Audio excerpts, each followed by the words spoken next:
Hi, I'm Allie from University of British Columbia. I'm Maya from Illinois State University. I'm Sawaso from Louisiana State. I'm JD from Boston University. I'm Anna from Ohio State University. I'm April from the University of Georgia.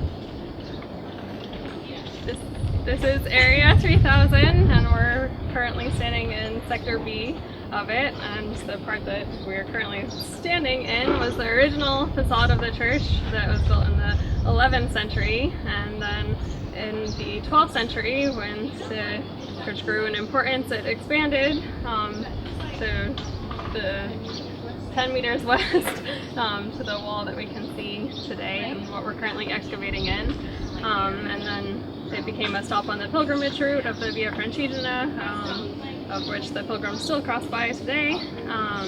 And in the 16th century, or in the 15th century, it started to decline in importance, and in the 16th century, the roof that was covering this part collapsed. And once the roof collapsed and the use of the church completely stopped, the village people from around here start using it as a cemetery.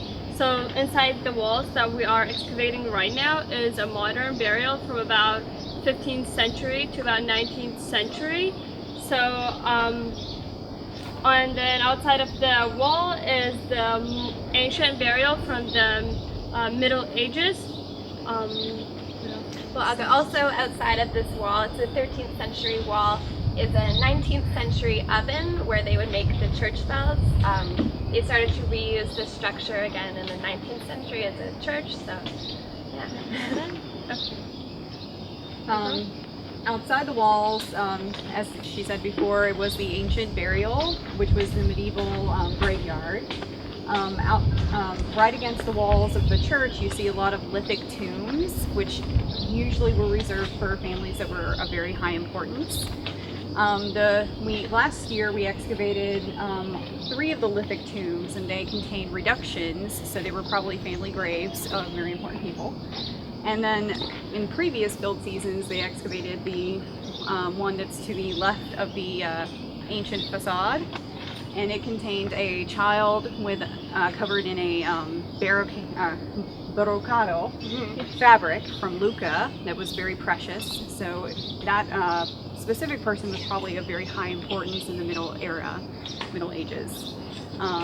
We think that these tombs might have been used for the Porcarese family, who were very important during that time period.